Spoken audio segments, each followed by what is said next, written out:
Hello students, this is Ardik sir. Today we will be starting the third part of our standard 7 history lesson number 2, New Kings and Kingdoms. We have already completed two parts. I hope you would have seen them.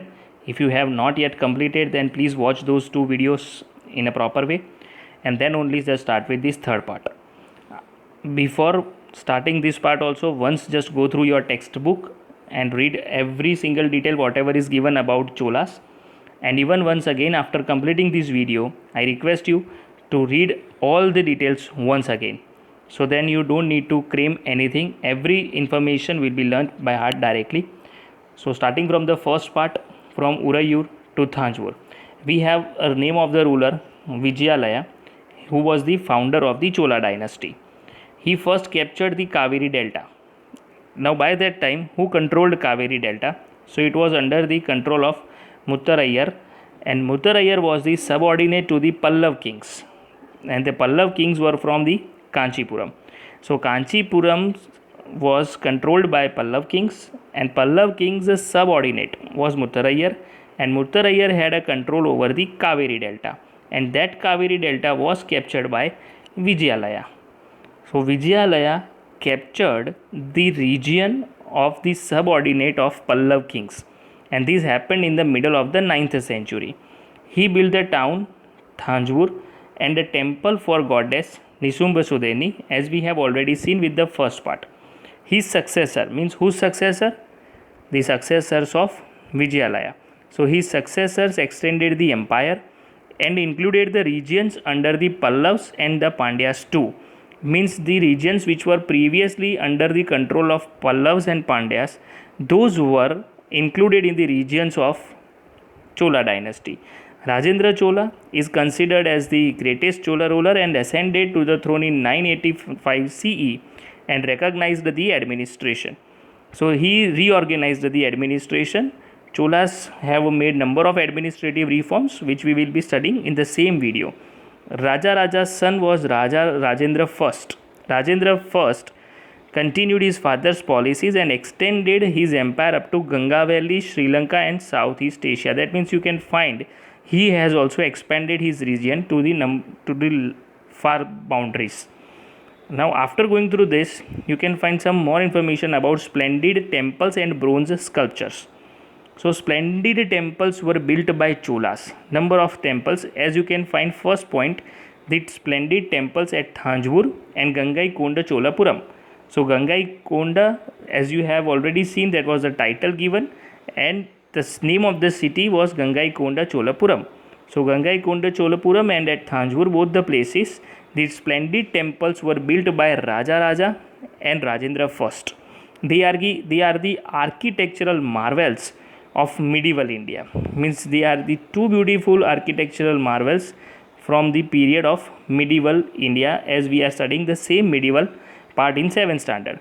The temples under the Cholas were the nuclei of the villages. Nuclei, that means nucleus, and nucleus, if we convert the noun into plural, then you will get nuclei.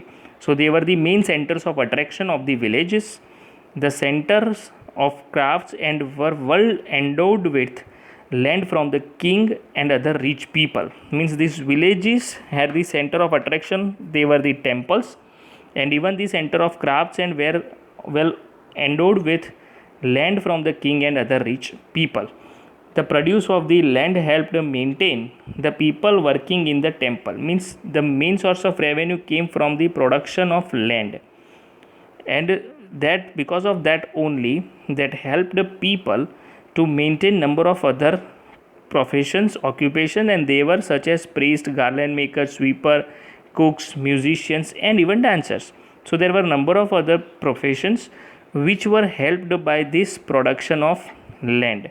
The bronze art sculpture, as you can find, that it was born during the Chola period. Means it was born in the Chola temples, and that is considered to be as the finest bronze works in the world even today.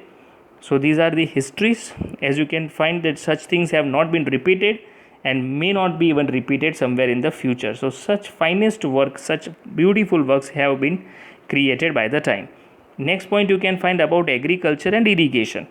Why the rulers wanted to improve agriculture? Because they wanted more and more agricultural production, and with the help of more and more agricultural production they can trade it, and from the trading also they can earn the taxes. And ultimately, why those taxes were needed and what were the uses of taxes, we have already seen in the first video. As we start with the first point, Kaveri breaks into many channels. As we know that Kaveri forms delta before draining into sea. It empties itself in the Bay of Bengal. So Kaveri breaks into many channels wants to suggest you that it drains into Bay of Bengal, but before draining into Bay of Bengal, it forms delta. Means it gets separated into number of distributaries, and these branches were flooded by rains. And as when it gets flooded, flood plains are created, and those flood plains are very fertile.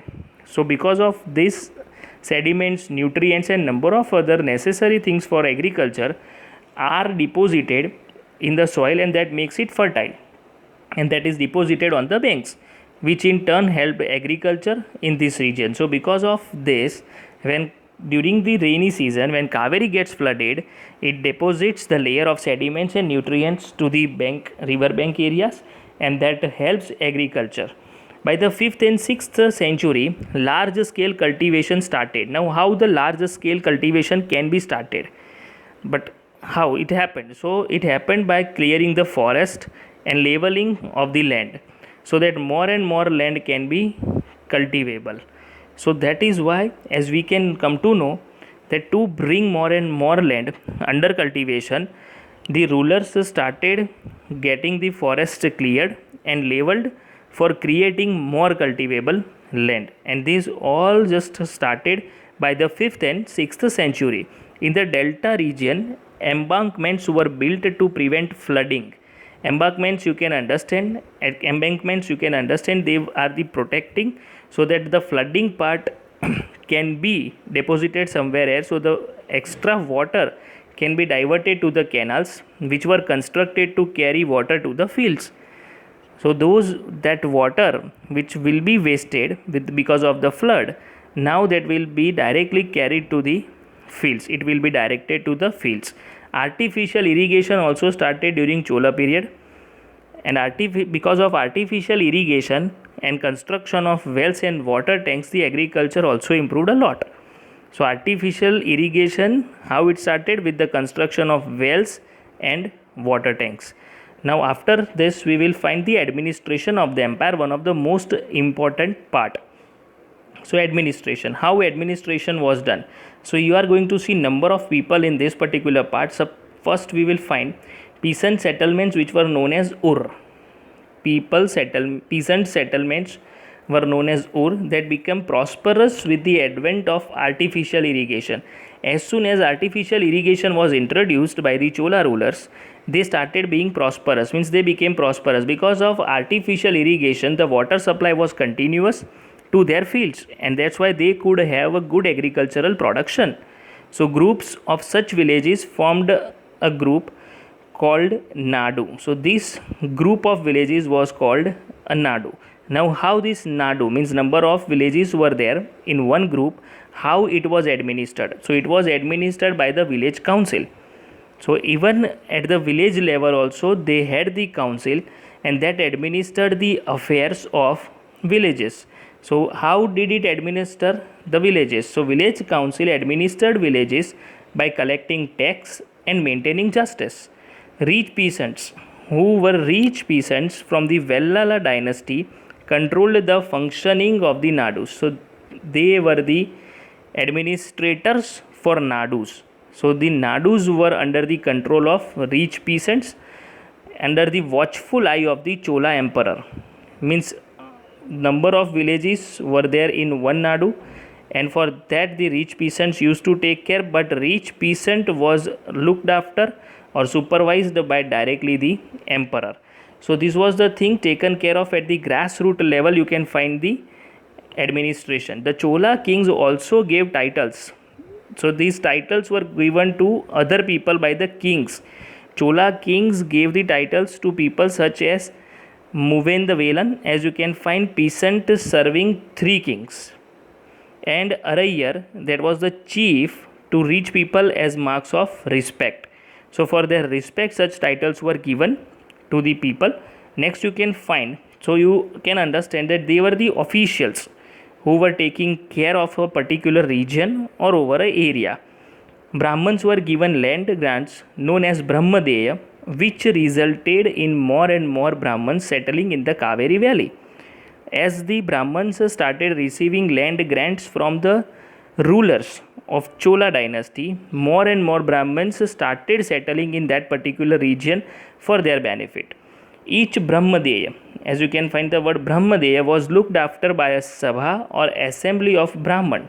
So as we have seen the word Brahmadeya, if you find here, so as you can find with the first line itself the word Brahmadeya, so they were the land grants known as Brahmadeya. So each Brahmadeya was looked after by a Sabha or assembly of Brahman landholders. So Sabha, you can come to know, that was an assembly of Brahman landholders and were highly efficient. So each Brahmadeya was looked after by a Sabha. So Sabha used to look after Brahmadeya, means whatever the land was given to Brahmins were known as Brahmadeya. Trader association called Nagarams. So you can find another definition. What were Nagarams? So trader associations, they were known as Nagarams, that also helped in the town administration. Means only ruler were not ruling, but they had the division of power. Means different officials were ruling the different areas and even the different working areas. Inscriptions in Uttar Merur in Chingalput district in Tamil Nadu shows how Sabhas functioned. So here we have Sabha. So how did Sabha work, that we come to know from the inscription which is in Uttar Merur in Chingalput district of Tamil Nadu that functioned, and the committees that looked after irrigation works, gardens, temples, etc. Means to look after different works, they had different committees. Means the committee of irrigation works will only look after irrigation, and the committee of gardens will look after only gardens. Such they had the committees which were looked after by the different people, and these members were chosen by lottery. As you can find the last word, these members of the committees were chosen by lottery. So this is all about the administration. Once again, now go through your book, just read the entire lesson very carefully. Along with this, I have already sent you the important points. Just even read the important points carefully. Keep reading, keep learning. Thank you.